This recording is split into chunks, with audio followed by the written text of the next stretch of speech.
कक्षा 10वीं, विषय हिंदी, कविता पहली, भारत महिमा, स्वाध्याय।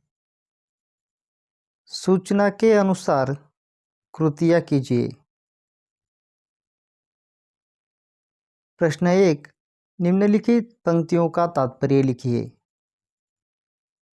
1, कहीं से हम आए थे नहीं। इसका उत्तर है, हम भारतवासी किसी अन्य देश से आकर यहाँ नहीं बसे, हम यहीं के निवासी हैं। सभ्यता के प्रारंभ से हम यहीं रहते आए हैं। 2, वही हम दिव्य आर्य संतान। उत्तर, भारतवासी आर्य थे और हम उन्हीं आर्यों की दिव्य संतानें हैं। प्रश्न दूसरा, उचित जोड़ियां मिलाइए।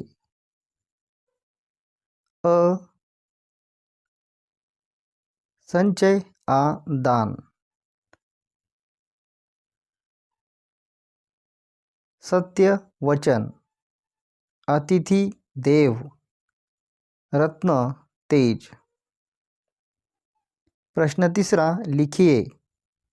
1, कविता में प्रयुक्त दो धातुओं के नाम। उत्तर, लोहा, स्वर्ण। 2, भारतीय संस्कृति की दो विशेषताएं। उत्तर, दानशीलता, अतिथि सत्कार। प्रश्न क्रमांक 4, प्रस्तुत कविता की अपनी पसंदीदा किन्हीं दो पंक्तियों का भावार्थ लिखिए। उत्तर, हमारे संचय में था दान, अतिथि थे सदा हमारे देव वचन, में सत्य, हृदय में तेज, प्रतिज्ञा में रहती थी टेव। हम भारतीय दीन दुखियों की सेवा करने के लिए सदैव तत्पर रहते हैं। हम यदि धन और संपत्ति का संग्रह करते भी थे तो दान के लिए करते थे। दानवीरता भारतीयों का गुण रहा है। महर्षि दधीची और कर्ण जैसे दानवीर इस भूमि पर हुए हैं। हमारे देश में अतिथियों को देवता के समान माना जाता था। भारतीय सत्यवादी हरिश्चंद्र की संतानें हैं। हमारे हृदय में तेज था, गौरव था। हम सदा अपनी प्रतिज्ञा पर अटल रहते थे। भारतीयों का मानना था, प्राण जाए पर वचन न जाए। प्रश्न 5वां, निम्नलिखित मुद्दों के आधार पर पद्य विश्लेषण कीजिए। 1, रचनाकार का नाम। 2, रचना का प्रकार। 3, पसंदीदा पंक्ति। 4, पसंदीदा होने का कारण। 5, रचना से प्राप्त संदेश। उत्तर, 1, रचनाकार का नाम जयशंकर प्रसाद। 2, रचना की विधा कविता।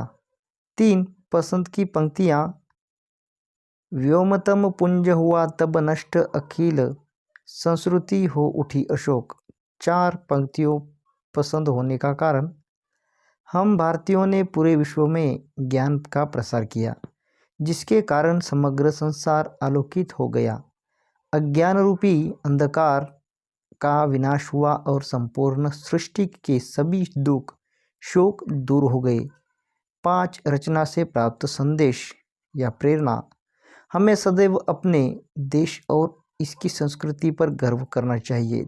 जब भी आवश्यकता पड़े देश के लिए अपना सर्वस्व न्यौछावर कर देने के लिए तत्पर रहना चाहिए।